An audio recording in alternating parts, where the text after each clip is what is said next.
Fascinating. This is Gabrielle Ruiz, and you're watching Trek Culture. I'm waiting for the fanfic. I'm waiting for something. I'm sure they're already there. I know. I want to see this play out more. So it's been. I know. I was super excited to be working on an episode with the Mirror Universe because and there were sections that had to get cut because they didn't either fit for time or they just didn't fit along what all of the other shows were doing. And, of course, like everybody wanted to work together, but I had a whole Borg sequence and everything. But, we'll just enjoy what's there because it's pretty packed full. I feel like those scenes, like in the old days of like Shrek, where they just randomly edit like the blooper reels for an animation. I think we need these. I think with animation, you should show us the deleted scenes, Who cares if it's more work for everyone else? I love blooper reels. I definitely said that more than once over the course of the 2 seasons. I was like, we need a blooper reel. Like, we need to animate. And yes, it's a ton of work and a lot of money to make animation blooper reels, but I would love those. Mm-hmm. I think we need to make a list. We need a Mirror Universe spin-off, blooper reels. Just you know what?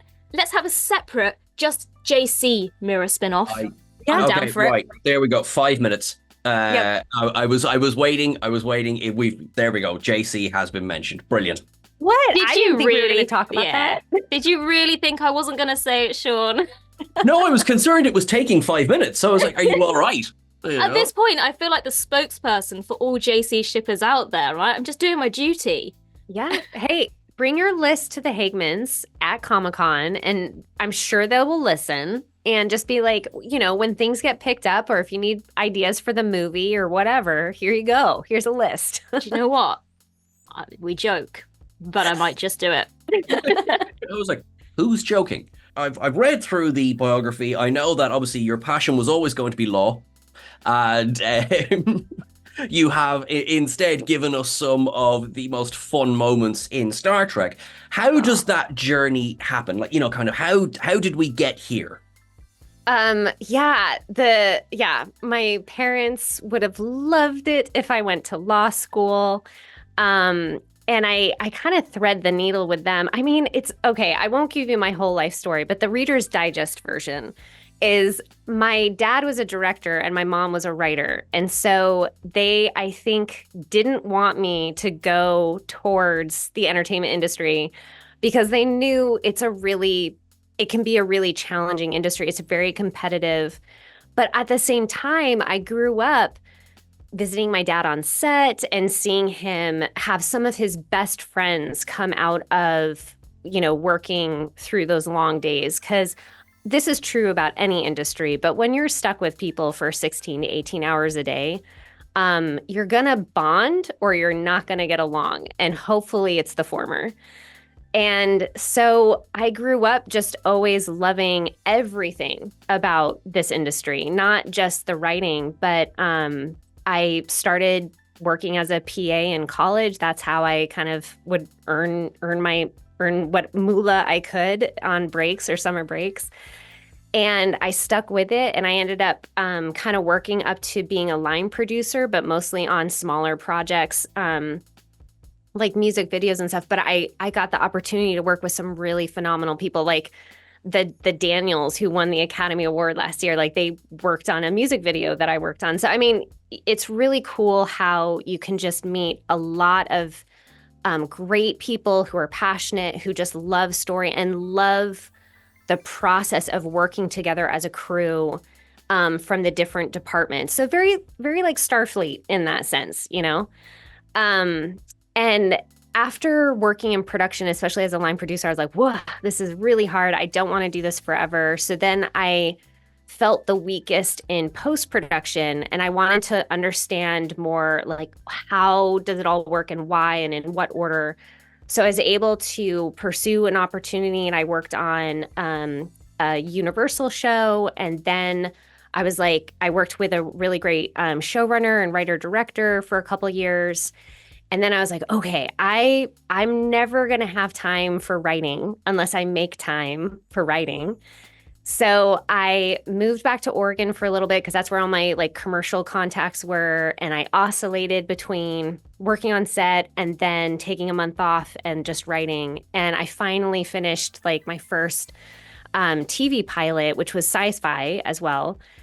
And I just reached out to people and I just asked people that I had met over the years that were professionals, hey, I would be so grateful if you'd be willing to look at this and kind of give me your feedback. And the Hagmans, who I had met through their cousin in a very non-like production way or anything, but I guess as fate would have it, thankfully I crossed paths with them because they're just some of the nicest guys. They're so approachable. I mean, don't everybody run at them at Comic-Con, but like they're just very good people, and they try really hard to be great storytellers, but also just great to talk to and great people. And so they were some of the gracious people that got back to me, and they had some really encouraging, lovely things to say, but that nothing was going on. Like they weren't staffing for a show or anything. So a couple years went by from that time, and I was actually working in post-production on another show called Room 104 with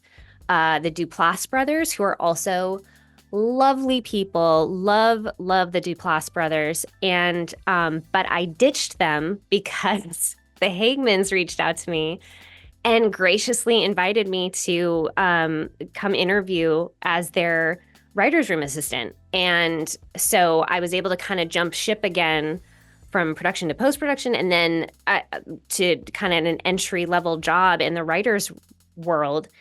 And that was such a great learning experience. And it was kind of on the slightly bigger side of a writer's room. So I got to watch all of these really wonderful professionals, work together as a team. And that was all season 1 of Prodigy was all in person. So the writer's room would meet every day. We started in this tiny little conference room with one little whiteboard, and then eventually graduated to a bigger room with like 3 whiteboards. It was great.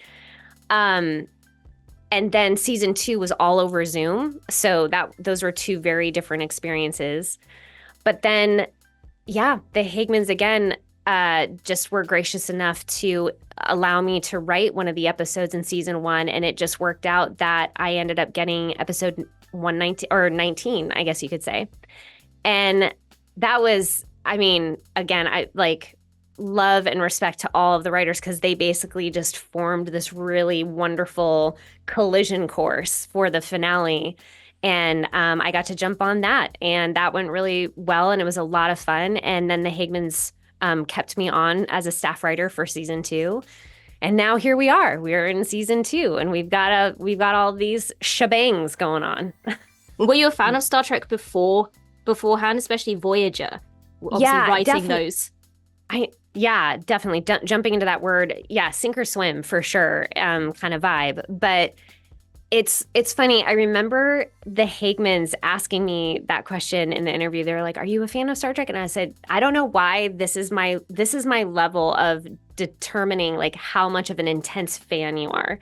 And I said, "Yes, I've always been a fan, but I've never named one of my animals after a character of Star Trek. Like that's the pinnacle for some reason in my head." It's like if you name an animal after a show, you're a fan of that show. So I fell short of that weird self-imposed standard that I seem to believe. But I've always been a fan. But I will admit, TNG was the first show that I really kind of sank my teeth into. And I remember loving that show and staying home. Like if I was ever home from school sick, I loved watching Star Trek TNG for some reason. And then, of course, it was really easy to kind of just move on over to Voyager. And it was really cool to see kind of this like effortless strength in a female captain, which it wasn't a big deal. Like no one made a huge deal about her gender. And I loved that. It was just like, yeah, she's just a captain. And but she's also just really cool. Yes, she is. I love as well because you're so right. Like on screen in Voyager, it's not a weekly plot point. Yes, there are episodes that are yes, it's the fact that she is a female character that becomes important, but it's not the defining trait of her character. When you find out what was going on behind the scenes, it makes it even more amazing that, Yeah. particularly in the early years, that it was so, trying to think of the right word here, not a thing. Yeah. If you like. And then, although, like, if you pay really close attention, it's like, all right, what hair have we got this week? I know. I know. That needs a spin-off too. We need the hair spin-off. I'm down for that. I just Has don't there- understand the logic behind that. It's like, she's the captain. Do you really think she has time to be doing all of those really hard hairdos? I know. But of course she pulls them off beautifully. But yes, I have my hair in a ponytail. Like, that's the extent of what I can do of fancy on my own. But yes, I agree, though. You bring up a great point. You know, what's going on the screen is very much on brand for Star Trek in venturing into territory that maybe other shows weren't ready to venture into, but doing so in a respectful way that just tried to normalize, you know, certain steps that we were ready to take, or maybe not ready to take as a culture, but just trying to encourage people to normalize, hey, we're out in the universe. We don't have time to be prejudiced in different ways. And maybe it's time to grow and evolve and just ask ourselves, well, what if? And what if this was normal? And it's not that scary if we take this next step, you know? So, I mean, that's very Star Trek. But yes, what was going on at that time off camera, you really have to love and respect Kate Mulgrew even more if you didn't already, which if you didn't, you're cray cray. But yeah, she did a really wonderful job of being a leader and also just creating this wonderful, you know, classic, timeless kind of character, which we're obviously all sitting around still talking about today and how much it means to us. You're going to write the episode with the very highly anticipated reunion between these two characters that have had this will they, won't they thing going on for ages. How do you even begin to think about where to go with that?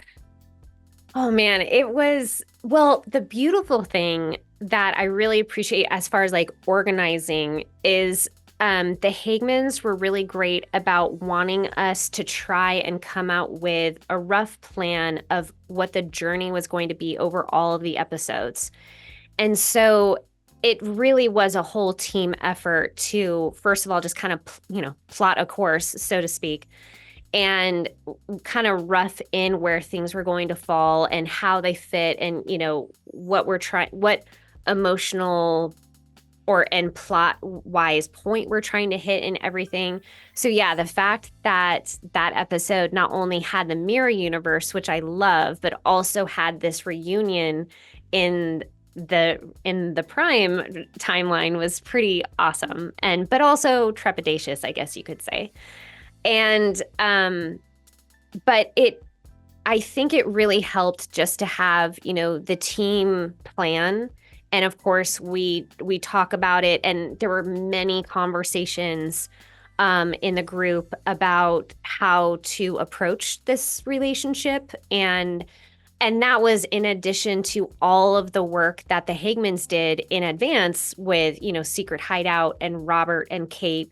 And so it was done with a lot of respect and a lot of love. And I mean, it's funny, you know, I think everyone who works on Star Trek, we're a fan, you know, like we're trying to play our part and, you know, and do what is best according to what the team has decided, but we're also just a fan. So yeah, I love stories that help us feel something, and relationships are a huge part of story. That's how we see a lot of characters transform, is through the relationships that they have, whether they're romantic or not. And Kate and Robert did such a beautiful job of giving us all of this rich, you know, subtext and chemistry and history. And so on one hand, it's scary maybe to approach such a big relationship in those scenes, but on the other hand, it's also kind of easy because, you get to just join all of this rich character development and story that's already there. So I hope you sent these episodes to your parents and went, still want me to study law? I know. I know. It's so funny. The play, speaking of like a mirror universe, is like, oh, I wonder what I would be working on if I did stick with it. Because I started as like poli-sci in my undergraduate and I just hated it. And then I switched, but I did get a college degree to appease my parents, I guess. But I always knew that I wanted to pursue this industry. But I don't know, things work out, and there's maybe another version of us somewhere doing acting out with evil whales. I don't know.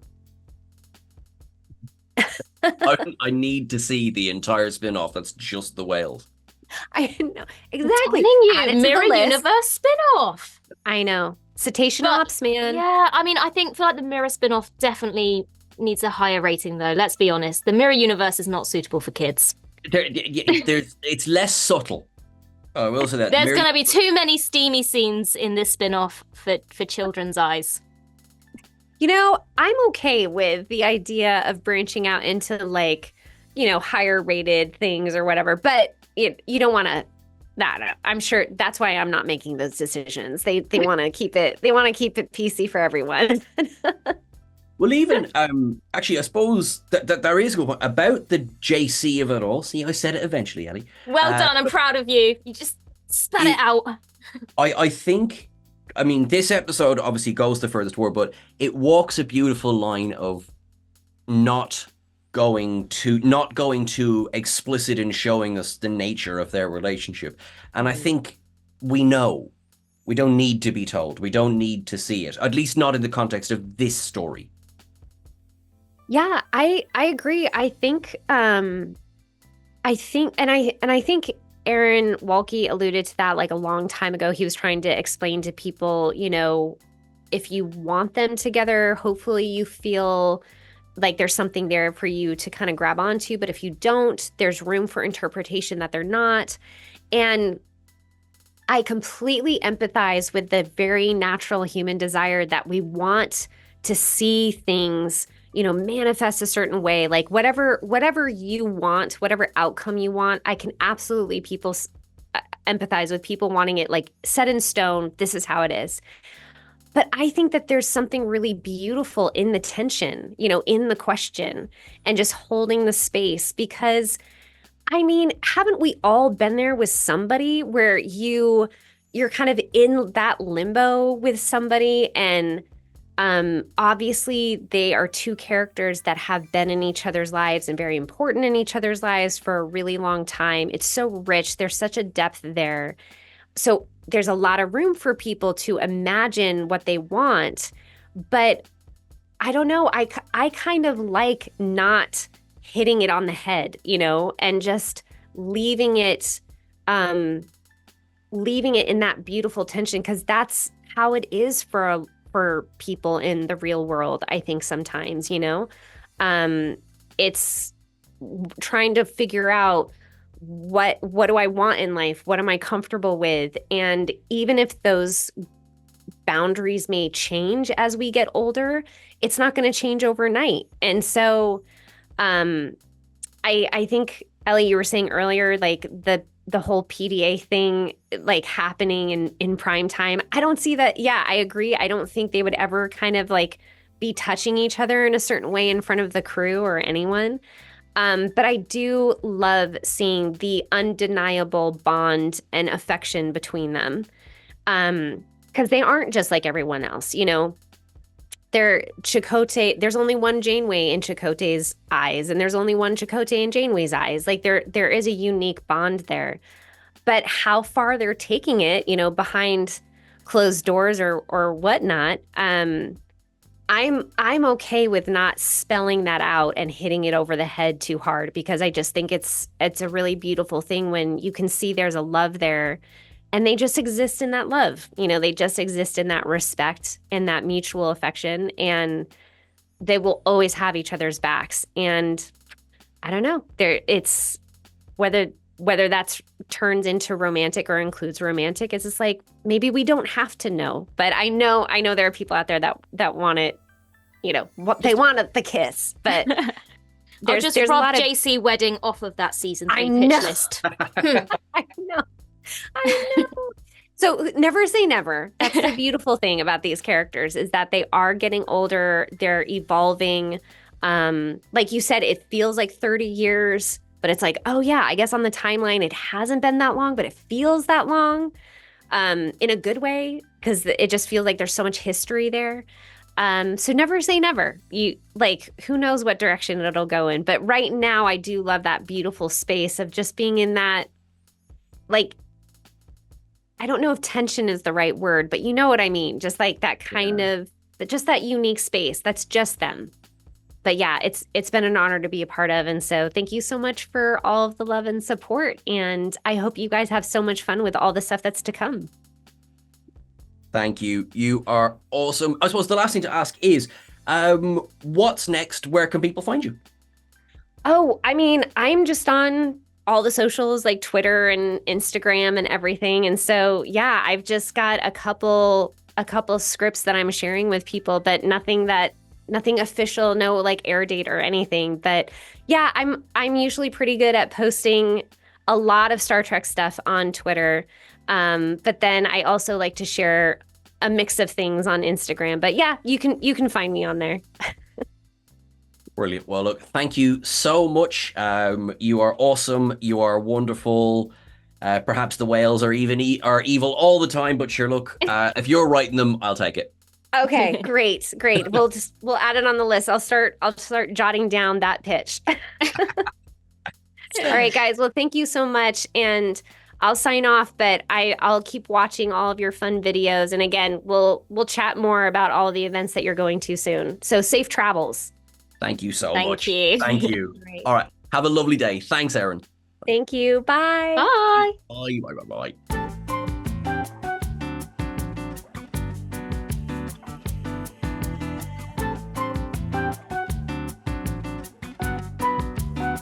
Thank you so much for watching this abbreviated version of this podcast. Now, if you go to our audio platforms, you will get the full version of this podcast with this guest. So we really, really appreciate you subscribing to that, and you're just awesome and wonderful. Thank you so much.